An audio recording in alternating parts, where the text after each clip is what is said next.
ఇప్పుడు numerical ability అనే topic అనే సబ్జెక్ట్లోకి వచ్చాము అంటే ఇక్కడ క్లర్క్ పాయింట్ ఆఫ్ వ్యూలో మనకు హెవీగా క్వశ్చన్స్ వచ్చేది ఎక్కడ అంటే సింప్లిఫికేషన్ నుంచి వస్తాయి. సింప్లిఫికేషన్ నుంచి మనం స్కోర్ చేసుకోగలిగాము అంటే మెజారిటీ అక్కడే క్వశ్చన్స్ కవర్ అయిపోతాయి అన్నమాట. ఇప్పుడు సింప్లిఫికేషన్ ఎఫెక్టివ్గా రావాలంటే మనం ఏం చేయాలి? సింప్లిఫికేషన్ ఎఫెక్టివ్గా రావాలి అంటే మనకు క్యాలిక్యులేషన్స్ని స్పీడ్గా చేయడంతో పాటు పర్సంటేజ్ అప్లికేషను అండ్ ఆల్జీబ్రాలో ఉన్న చిన్న చిన్న ఆ రిలేషన్స్ ఫార్ములాస్ ఏవైతే ఉంటాయో అవి మనకు ఐడియా ఉండాలి. So percentage application point of వ్యూకి వచ్చారు అంటే పర్సంటేజ్ అప్లికేషన్ సింప్లిఫికేషన్లోనే కాదు ఇంకా రిమైనింగ్ టాపిక్స్ చాలా వాటిల్లో దాని అప్లికేషన్ అనేది ఉంటుందన్నమాట. సో పర్సంటేజ్ కాన్సెప్ట్ని ఎంత ఎఫెక్టివ్గా మీరు యూటిలైజ్ చేసుకోగలిగితే ఈ సింప్లిఫికేషన్ అనే టాపిక్తో పాటు పర్సంటేజ్ అంటూ ఒక టాపిక్ ఉంటుంది, ప్రాఫిట్ అండ్ లాస్ ఒక టాపిక్ ఉంటుంది, ఆ పర్సంటేజ్ మీద డిపెండ్ అయి ఉండేది, సింపుల్ ఇంట్రెస్ట్ ఉంటుంది, కాంపౌండ్ ఇంట్రెస్ట్ ఉంటుంది. వీటన్నిటికంటే మెజారిటీగా data interpretation and data analysis అంటే మనకు ఆ డిఐ నుంచి డైరెక్ట్గా 5 క్వశ్చన్స్ వస్తాయి. ఒక సెట్ ఆఫ్ డిఐ ఇస్తే 5 క్వశ్చన్స్ ఇస్తారు. సో మనకి బ్యాంకింగ్లో ఇప్పుడు ఎలా ఉంది అంటే మినిమం 2 to 3 సెట్స్ ఇచ్చేస్తున్నారు డిఐ. అంటే పర్సంటేజ్ మీద డిపెండెన్సీ అనేది చాలా ఎక్కువ ఉంటుందన్నమాట మీకు అక్కడ. సో ఈ పర్సంటేజ్ కాన్సెప్ట్ని బాగా ఫోకస్ చేసుకున్నాము అంటే మనకు వచ్చే అడ్వాంటేజ్ సింప్లిఫికేషన్ కవర్ అయిపోతుంది, అక్కడ డిఐ కవర్ అయిపోతుంది, ప్రాఫిట్ అండ్ లాస్ కవర్ అయిపోతుంది, simple interest, compound interest. So majority మీకు అక్కడ పర్సంటేజ్ మీద డిపెండ్ అయ్యే క్లియర్ అప్ అయిపోతుంది అనమాట. సో సింప్లిఫికేషన్ మీద మీరు బాగా ఫోకస్ చేస్తున్నప్పుడు పర్సంటేజ్ని యాడ్ చేసే పాయింట్ ఆఫ్ వ్యూ క్వశ్చన్స్ ఏవైతే ఉంటాయో వాటి మీద బాగా ఫోకస్ చేయండి. దాంతోపాటు ఆల్జీబ్రాలో మీకు చిన్న చిన్న formulas a+b² a³ - b³ a³ ఇలాంటి చిన్న చిన్న రిలేషన్స్ ఏవైతే ఉంటాయో a⁴n ఇలాంటి చిన్న చిన్న ఫార్ములాస్ ఏవైతే ఉంటాయో అవి కూడా మీరు ప్రాక్టీస్ చేసి వాటి డిపెండెన్సీలో ఉన్న క్వశ్చన్స్ ఏవైతే ఉంటాయో సింప్లిఫికేషన్ వాటి మీద ఫోకస్ చేయండి. ఎందుకంటే ఇస్తే 5 లేదా 10 ఒకేసారి ఇచ్చేస్తారు సింప్లిఫికేషన్లో క్లరికల్ లెవెల్లో.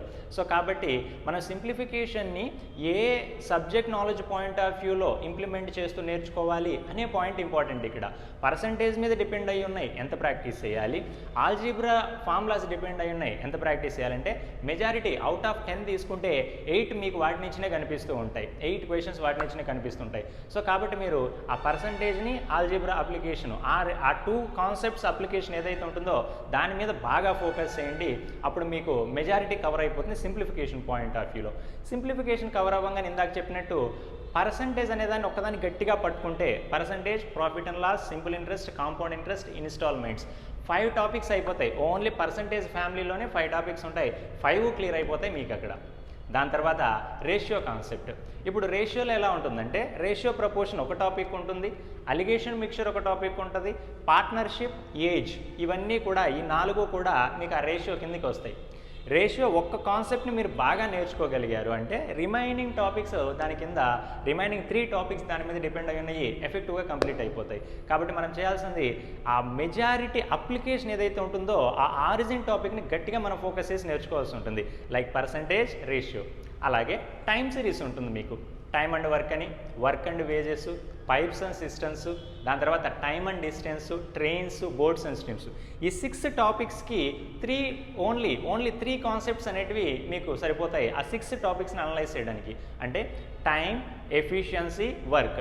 ఈ 3 కాన్సెప్ట్స్ గురించి, ఈ 3 వర్డ్స్ గురించి మీకు ఐడియా ఉంది అంటే అవే మీకు నేమ్స్ మార్చుకుంటూ అదే కాన్సెప్ట్ నేమ్స్ మార్చుకుంటూ అన్నిట్లో అపియర్ అవుతూ ఉంటాయి రిమైనింగ్ 6 టాపిక్లో కూడాను. సో ఇక్కడ ఇంటర్ డిపెండెన్సీ ఉంటుంది కాబట్టి ఈచ్ బ్లాక్ని మీరు ఎఫెక్టివ్గా ఆ ఆరిజిన్ టాపిక్ ఏదైతే ఉంటుందో, బేస్ టాపిక్ ఏదైతే ఉంటుందో దాన్ని గట్టిగా కాన్సెప్ట్ మీరు నేర్చుకోగలిగారు అంటే స్కోర్ అనేది ఆటోమేటిక్గా పెరుగుతుంది.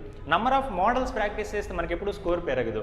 మనం ప్రాక్టీస్ చేయాల్సింది ఏంటంటే బేసిక్ని బాగా ప్రాక్టీస్ చేయాల్సి ఉంటుంది. పలానా కాన్సెప్ట్లో బేసిక్ కాన్సెప్ట్ ఏంటి, ఆ పర్టికులర్ టాపిక్లో బేసిక్ కాన్సెప్ట్ ఏంటి అనేది కానీ మీరు బాగా అర్థం చేసుకొని నేర్చుకోగలిగారు అంటే స్కోర్ ఆటోమేటిక్గా పెరుగుతుంది. నంబర్ ఆఫ్ మోడల్స్ ఎన్ని ప్రాక్టీస్ చేసినా కూడా మనకి స్కోర్ అనేది ఎఫెక్టివ్గా పెరగదు. నంబర్ ఆఫ్ మోడల్స్ ఎప్పుడు ప్రాక్టీస్ చేయాలి? బేసిక్ కాన్సెప్ట్ మీద మనకు అవుట్ గ్రిప్ ఉన్నప్పుడు మాత్రమే ప్రాక్టీస్ చేయాల్సి ఉంటుంది. బేసిక్గా మీద గ్రిప్ ఉన్నప్పుడు మాత్రమే మోడల్స్ చేయాల్సి ఉంటుంది. దాని మీద మీరు బాగా ఫోకస్ చేయాల్సి ఉంటుంది అనమాట. సో దాని తర్వాత మీకు కనిపించేది ఏంటి అంటే న్యూమరికల్ ఎబిలిటీలో నంబర్ సిస్టమ్ కనిపిస్తుంది, కనిపిస్తుంది, ఎల్సిఎం హెచ్సిఎఫ్ కనిపిస్తుంది, మెన్సురేషన్ కూడా కనిపిస్తుంది. బ్యాంకుకి ప్రిపేర్ అయ్యే వాళ్ళు మ్యాథ్స్ అనుకునేసి, అంటే న్యూమరికల్ ఎబిలిటీ వేరు మ్యాథ్స్ వేరు అనేసి ఆ మెన్సురేషన్ని పక్కన పెట్టేస్తూ ఉంటారు. Very wrong. మెన్సురేషన్ నుంచి వచ్చే క్వశ్చన్ని మెజారిటీ స్టూడెంట్స్ నెగ్లెక్ట్ చేసేస్తారు. కాబట్టి మనం ప్రాక్టీస్ చేసుకోగలిగాము అంటే ఆ 2 టాపిక్స్, 2 డైమెన్షన్ 3 డైమెన్షన్, ఒక్క క్వశ్చన్ మీరు కరెక్ట్గా చేసిన మీ స్కోర్ డిఫరెన్స్ ఎక్కడో వచ్చేస్తుంది.